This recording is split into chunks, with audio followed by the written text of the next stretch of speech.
बस इतना सा हुनर सीखना है, जमीन पर रहकर आसमान जीतना है। दोस्तों, आज इसी क्रम में हम आरती शाह की कहानी लेकर आपके सामने उपस्थित हुए।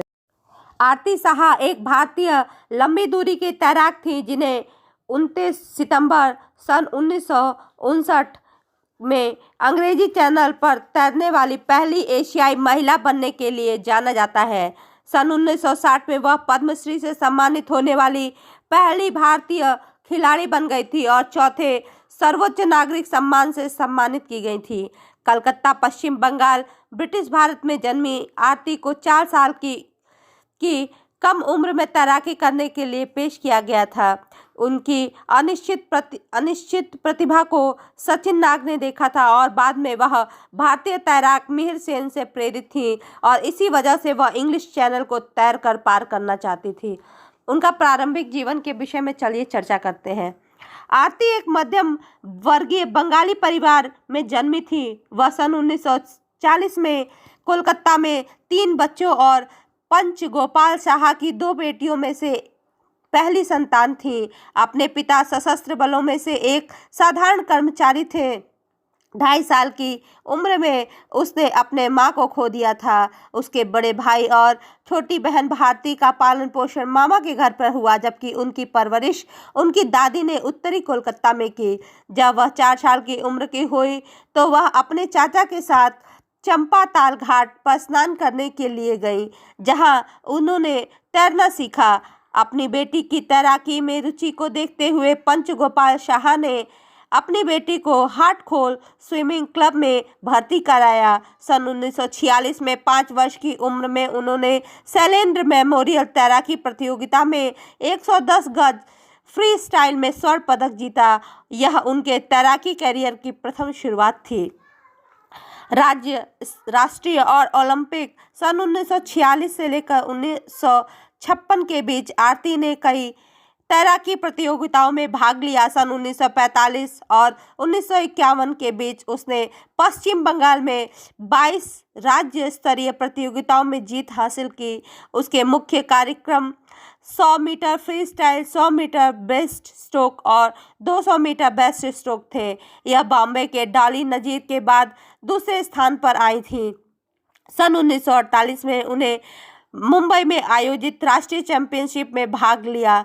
उन्होंने 100 मीटर फ्री स्टाइल और 200 मीटर बेस्ट स्ट्रोक में रजत जीता और 200 मीटर फ्री स्टाइल में कांस्य पदक जीता। उन्होंने 1949 में अखिल भारतीय रिकॉर्ड बनाया। 1951 में पश्चिम बंगाल राज्य की बैठक में उन्होंने 100 मीटर बेस्ट स्ट्रोक में 1 मिनट 37.6 सेकंड का समय लिया और डॉली नजीर के अखिल भारतीय रिकॉर्ड को तोड़ दिया। उसकी मुलाकात में उन्होंने 100 मीटर फ्री स्टाइल और 200 मीटर फ्री स्टाइल और 100 मीटर बैक स्ट्रोक में नया राज्य स्तरीय रिकॉर्ड स्थापित किया।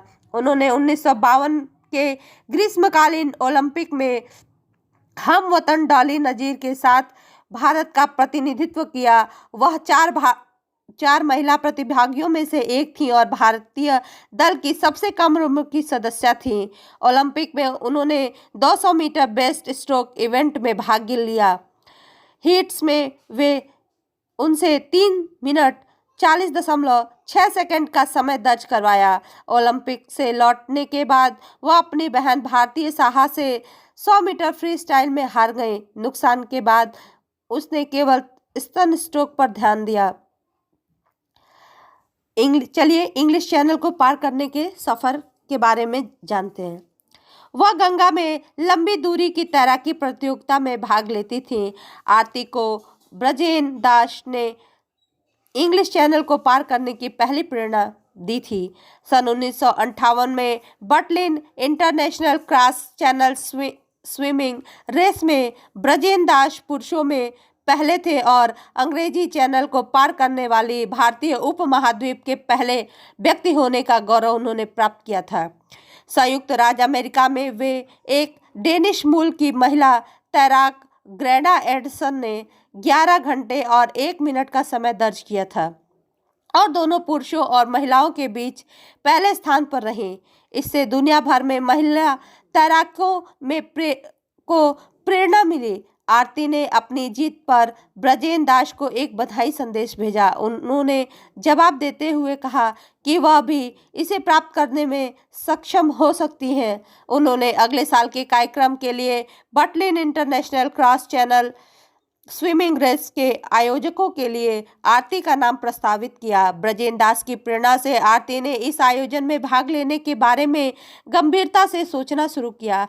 मिहिर सेन ने उनके निर्णय का स्वागत किया और उसे प्रोत्साहित किया। हाथ खोला स्विमिंग क्लब के सहायक कर्मचारी सचिव डॉक्टर अरुण गुप्ता ने कार्यक्रम में आरती की भागीदारी को व्यवस्थित करने के लिए प्रमुख पहल की। उन्होंने फंड जुटाने के कार्यक्रमों के में एक हिस्से के रूप में आरती के तैराकी कौशल का प्रदर्शन किया।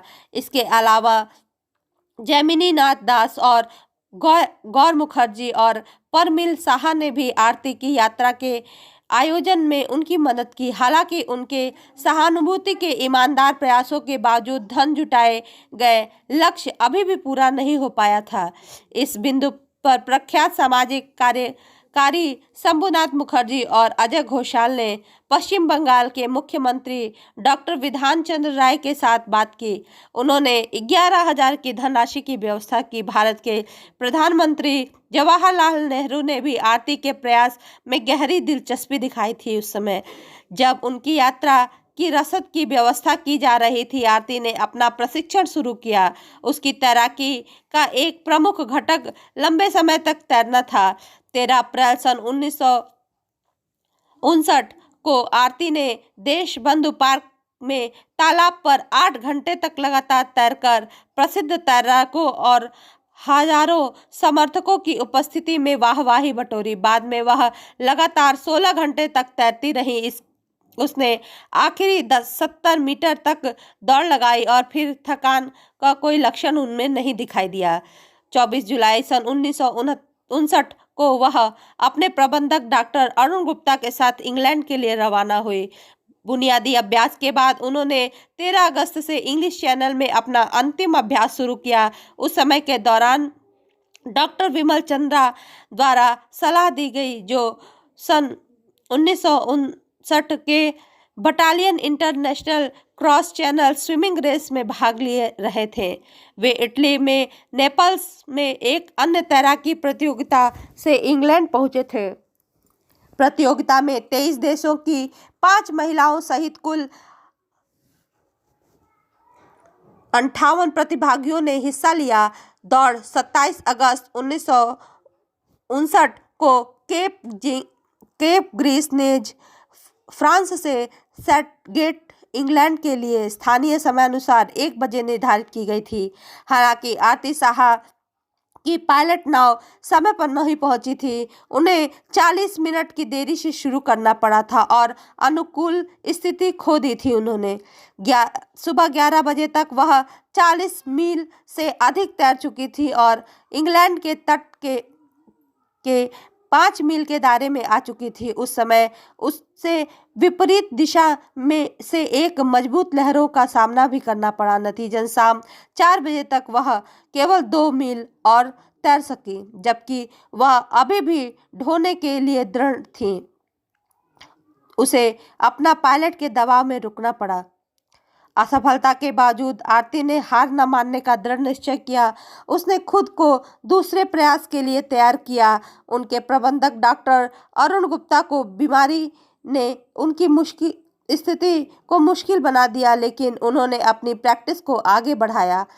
29 सितंबर सन 1959 को उसने अपना दूसरा प्रयास प्रारंभ किया।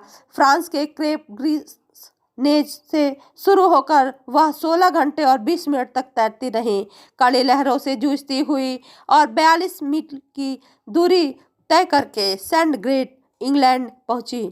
इंग्लैंड के तट पर पहुंचने पर उसने भारतीय ध्वज फहराया। विजय लक्ष्मी पंडित ने सबसे पहले उन्हें बधाई दी। जवाहरलाल नेहरू और कई प्रतिष्ठित लोगों ने व्यक्तिगत रूप से उन्हें बधाई दी। 30 सितंबर को ऑल इंडिया रेडियो ने आरती शाह की उपलब्धियों की घोषणा की। उनके बाद का जीवन के विषय में थोड़ा सा जान लेते हैं। आरती ने सिटी कॉलेज से इंटरमीडिएट की पढ़ाई पूरी की थी। सन 1959 में डॉक्टर विधान चंद्र राय की देखरेख में उन्होंने अपने प्रबंधक डॉक्टर अरुण गुप्ता से शादी कर ली। पहले उन्होंने कोर्ट मैरिज की और बाद में एक सोशल मैरिज की। उनकी ससुराल तारक चटर्जी लेन में थी, जो उनकी दीदी के घर के पास ही था। शादी के बाद उनकी एक बेटी थी जिसका नाम अर्चना था। वह बंगाल नागपुर रेलवे में कार्यरत थी। 4 अगस्त सन 1994 को वह पीलिया और इंसेफ्लाइटिस के साथ कोलकाता में एक निजी नर्सिंग होम में भर्ती हुई। 19 दिनों तक बीमारी से लंबी जूझते हुए 23 अगस्त सन 1994 को उनकी मृत्यु हो गई। धन्यवाद। यदि आपको मेरा चैनल अच्छा लगा हो तो प्लीज़ इसे लाइक, शेयर और सब्सक्राइब करना ना भूलें।